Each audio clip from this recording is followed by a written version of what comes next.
Tuesday, World Economic News. This is going to be a big macro sweep, so brains open. Naked Capitalism is what we're going to revolve around Eve Smith's blog and an article that's entitled More on the Damaging Implications of Corporate Cash Hoarding.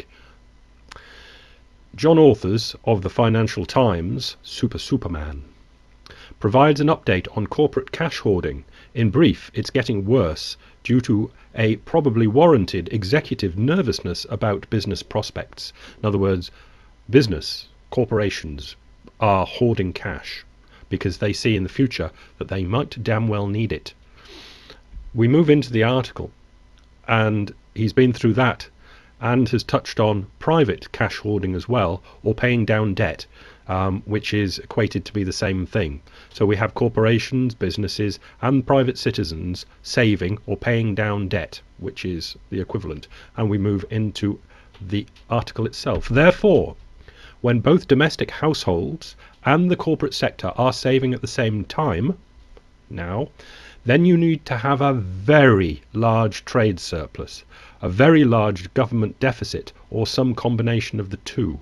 Now, I'm not going to introduce the trade surplus in there, but for our equation, we actually need to put the import and export balance in there.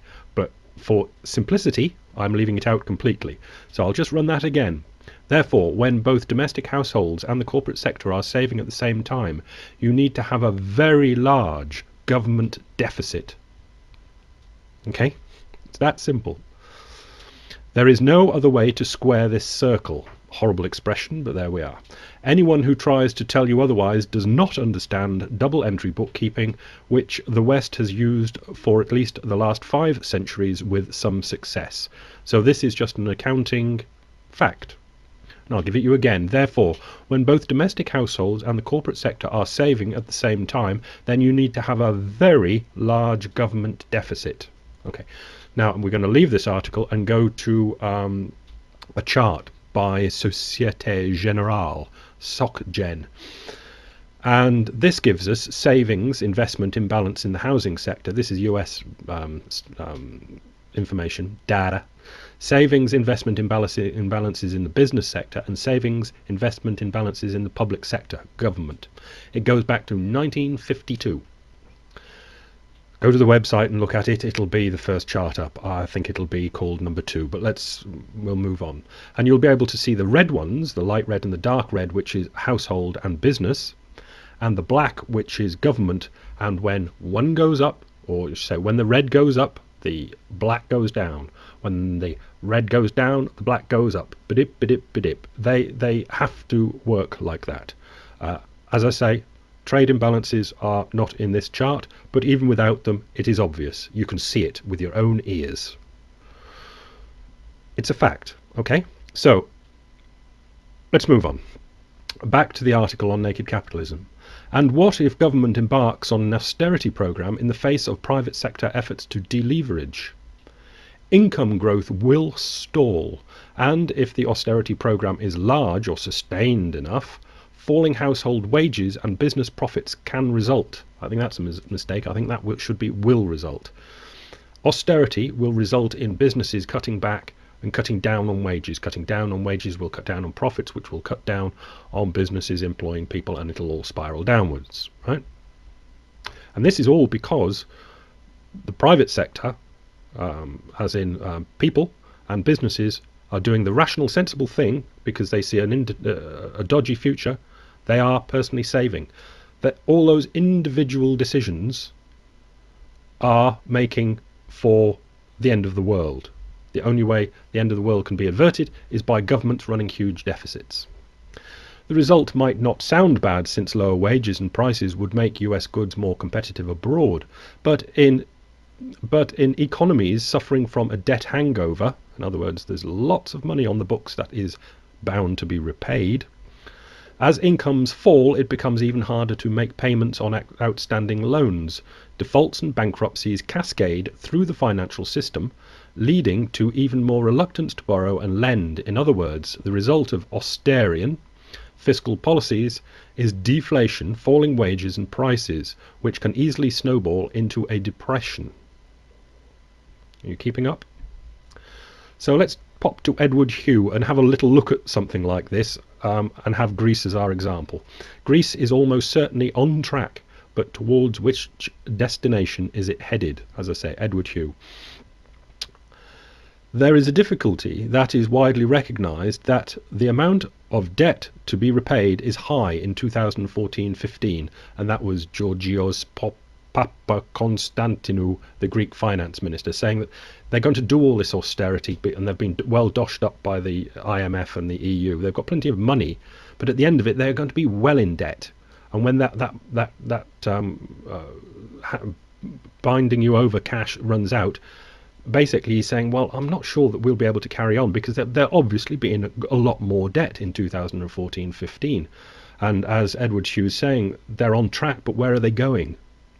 And Ireland, the new bailout that they seem to want to call it, in place now, it's hard to get all the figures right and worked out, but I seem to be getting the impression that in 2014-15 Ireland will have tax income coming into the government of, say, 35 billion. And out of that 35 billion of tax revenue coming in, 10 billion will be paid out in interest on these loans being paid, which is obviously, it's not just not sustainable, it's monstrously stupid. Again, Ireland is on track, but where the hell is it going? Down, I think. And charts from Greece. Greece new bank credit to households, going down. Greece's new bank household credit, down. Greece's private consumption, down.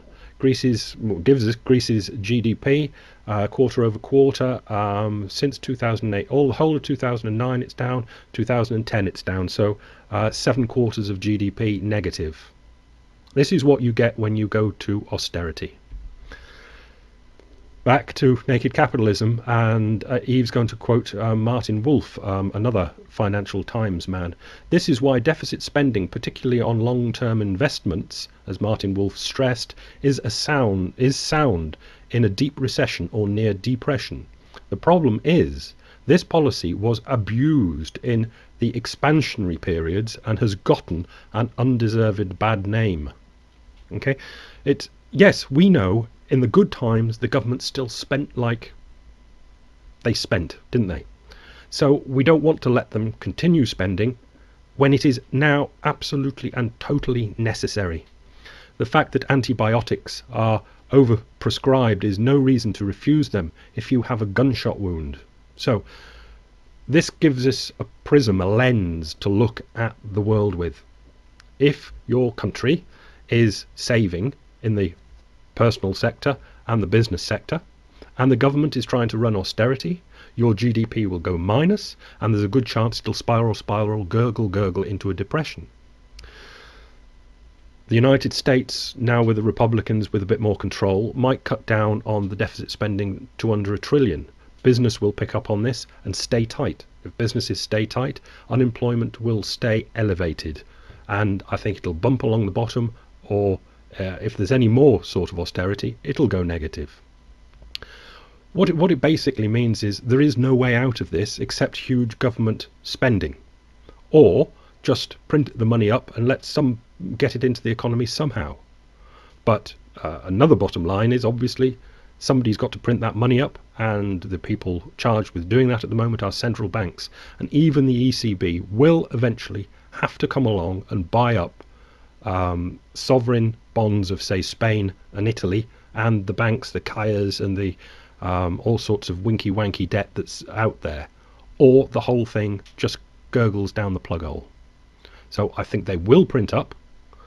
So if you're thinking of investments, precious metals will, for the foreseeable future, always be a good investment. I can't think whatever else will be. They won't print up enough money to keep house prices buoyant. That's for sure. I don't think they'll print up enough that it'll be inflationary enough that stock market prices are going to go up enough. So those are some parameters to think about. But basically, yes, the governments have been very naughty, spending too much in the good times. But now, in the bad times, they must spend, or our lives go down the drain. Sometimes you just have to bite your finger and let it go. Bye.